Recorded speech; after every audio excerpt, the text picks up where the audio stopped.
kings, and queens. Today is September the 16th, 2023. Our subject for this video is Gate 6, Impact, Conflict, or the Gate of Friction.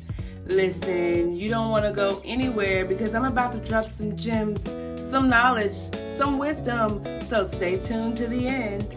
Guys, I've got 6 key points that I want to discuss with you in this video. Number 1, Gate 6. What is it?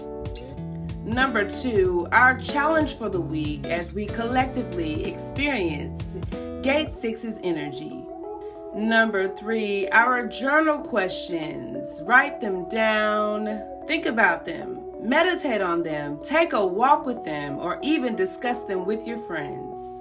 Affirmations to help empower us, deepen our faith, and trust in ourselves while navigating this energy.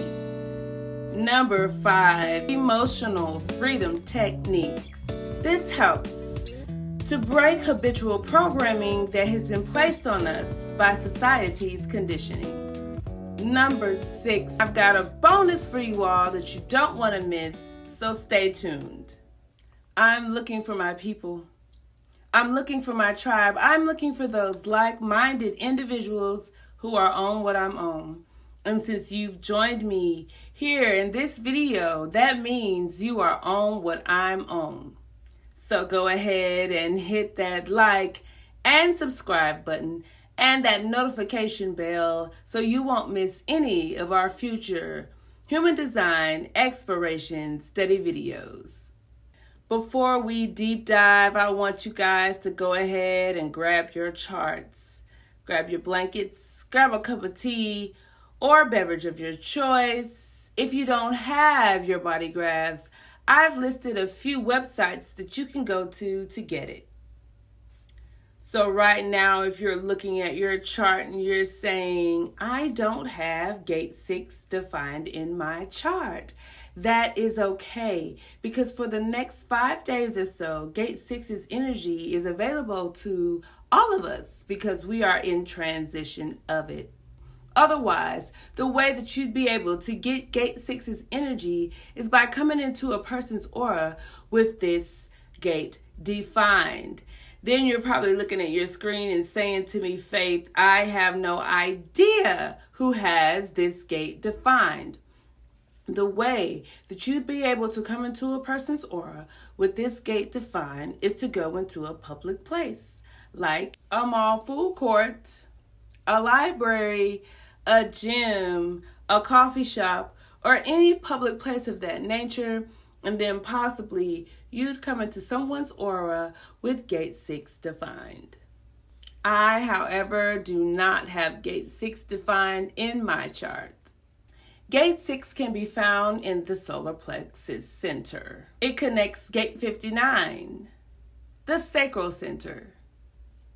It creates the channel called the channel of mating. It is the only channel that connects the two centers. I will discuss this channel in a later video. I have discussed Gate 59 previously, and I will leave a link to that video down in the description box. I have discussed the solar plexus center's characteristics, along with its correspondences to the solar plexus chakra in the Hindu chakra system, as well as Had and Netzek in the Kabbalistic tree of life in the Gate 40 video. I will leave a link to it down in the description box as well. Gate 6 is called conflict resolution. Its human design name is conflict, or the gate of friction. It is the fundamental design component of progress. The law that growth cannot exist without friction. It is the friction that you create when you step into another person's aura. Gate 6 controls how the emotions are expressed. It is the catalyst for moods, feelings, and sensitivity.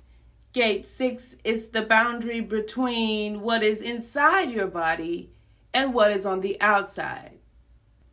It tells you who to be open with and who not to be open with.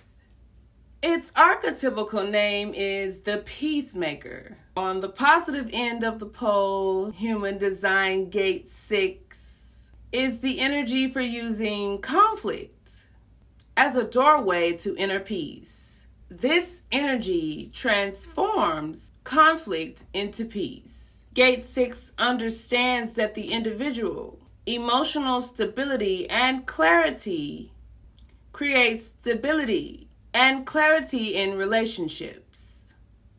With this knowing, it is emotional intelligence and takes full responsibility for its emotions before confronting others and doesn't engage in needless confrontation. Emotional intelligence grows from intimate contact and interaction with all aspects of life. It provides the environment for growth and development. It is a birthing process. It encompasses all the ups and downs of life. It is the realm of pleasure with all nuances and intricacies. Conflict resolution causes openness and intimacy. Gate 6 is either opened or closed. Gate 6 fears intimacy. On the negative end of the pole, human design gate 6 is the energy for emotional volatility or reactivity that creates chaos in the outer world. Gate 6 can tend towards fighting for things that don't matter or projecting unresolved emotions onto others. This all contributes to unnecessary conflict in relationships. The trick is not to get attached to either side. You must wait. Readiness and fertility are both subject to the emotional wave. Let your authority and your strategy be your guides. Take some time and space to raise your vibrations and sit with your emotions until you reach clarity before acting and take full responsibility for your emotions. This will help you to discern what needs to be communicated or confronted and what conflicts to simply let go of. Life is not about situations that you're confronted with. It's about how you confront the situation. For me, one of the things that stand out for the high frequency expression of gate 6 is this: using your emotional clarity to know which conflicts are worth resolving and which ones aren't. Gate 59 is all about vulnerability and breaking down walls to intimacy. It is the harmonic gate 6, and together they create the channel of mating. For a long time, my primary mode of operation has been to be more and more vulnerable and transparent in the hopes of breaking down walls. And I've done this to my detriment. I've had countless relationships where vulnerability was not a two-way street. And in some cases, my vulnerability was used against me. I started to realize that, as Brent Brown says, all people haven't earned the right to my vulnerability. I've made it a conscious practice to be discerning about who, where, and why I'm vulnerable to others. What never dawned on me, though, until the original contemplation of this gate, was that people who earn the right to my vulnerability are the people who have the capacity to take responsibility for their emotions. They don't make it a regular habit of blaming others for their inner state of being. They can work through relationship chaos caused by their unconscious projections. They don't try to force me to hold a space for them while they process their projections of me. In other words, they are more actively embodied in the high frequency of gate 6, or at least they're attempting to be. When I look at the relationships where I thrive, this is true every single time. And any time that it isn't, the relationship goes south. I don't stay in relationships with people who aren't capable of emotional maturity on that level. It has taken me a long time to accept that about myself. My undefined solar plexus center is no longer willing to be the sponge and savior of other people's emotional baggage. A while back, I ended a relationship with someone for that very thing. My spleen said no to further contact, and I finally listened. I walked away. I was no longer going to be the villain in their emotional drama. Truth be told, though, it was a hard decision mentally, and I was holding on to the story that only horrible people in such prominent relationships. I thought that maybe I should have been even more vulnerable and open. I question if I was really the crazy one, or if I have the right to those strong boundaries at all. But now, a year later, it is even clearer that my spleen did know. It was not good for my well-being to stay in that relationship. I don't have the energy to maintain relationships with people who are in the low frequency of gate 6, and I'm no longer willing to try and cultivate that energy. Doesn't mean that they're bad people. They are just humans too. But I don't need to hang on either. I let the guilt trip go. It isn't personal. It's mechanical. Some conflicts are worth resolving, and others aren't. And that's a good thing to know. Listen, I am not an expert by any means. So while y'all are studying with me, I am studying with y'all. And if any part of this study resonates with y'all, I want you to go ahead and give me a thumbs up, a heart, or a high five down in the comments. Let me know that you're here. Our challenge for the week wants us to become proficient in using emotional energy and learn that your impact is in service to the world. When you understand that your life is a vehicle for service and your energy is being used to influence and impact those around you, you assume greater obligation and responsibility to maintain a high frequency of energy. The quality of the emotional energy you cultivate influences others to come together in an equitable, sustainable, and powerful way. Learning to trust that your words and impact will have an effect when timing is correct and not overriding divine timing. So pick up your pen and paper and write down these journal questions. What do I need to deepen my trust in divine timing? What do I need to prepare myself to be seen and have influence?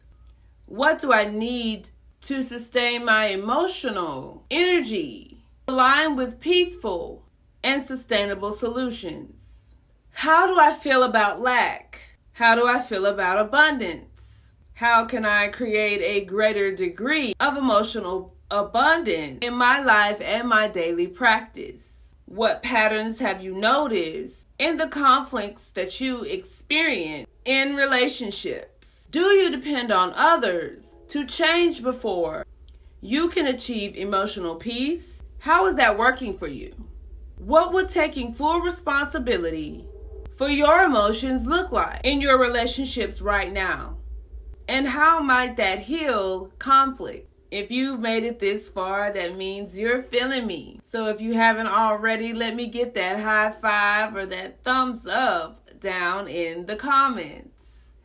If you have any questions, feel free to go ahead and leave me one there. If you comment in the first 3 days of the premiere of this video, I'll be sure to answer you right away. We only have a few more points to go, so hang in there with me. If you're following along in the transcript, affirm with me. My emotional energy influences the world around me. I am rooted in the energy of equity, sustainability, and peace. When I am aligned with abundance, I am an energetic source of influence that facilitates elegant solutions to creating peace and well-being. I am deliberate and aligned with values that create peace in my life, in my community, and in the world. So our emotional freedom technique goes a little something like this. Even though I'm ready to leap into action, I now choose to take a breath, wait out my emotions, and trust that right timing will be revealed to me. I'm not missing out on anything. Divine order is the rule of the day, and I deeply and completely love and accept myself. So you've made it to the bonus, guys. Earth is passing through gate 36. Exploration. Go on a miracle hunt today. Make a list of all the unexpected, synchronous, and serendipitous events that happened in your life. What has been the greatest miracle or unexpected event that you've experienced in life? Kings and queens, let's remember to treat our bodies well. Because if we take care of our bodies will take care of us. Let's eat well.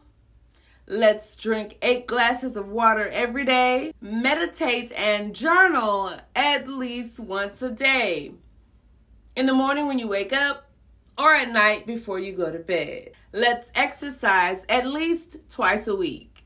Kings and queens, I really appreciate you for joining me on this human design exploration study of gate 6 and impact, the gate of conflict. Listen, you could have been anywhere else in the world. You could have been doing anything else in the world. But you chose to spend your time here with me. And believe me, that choice doesn't go unnoticed. I thank you. Remember to do your own thing. Remember to be your authentic selves. And for those of you who are already doing their own things and being their authentic selves, thank you for being you. Peace. You can crown me Lord of anything, but one thing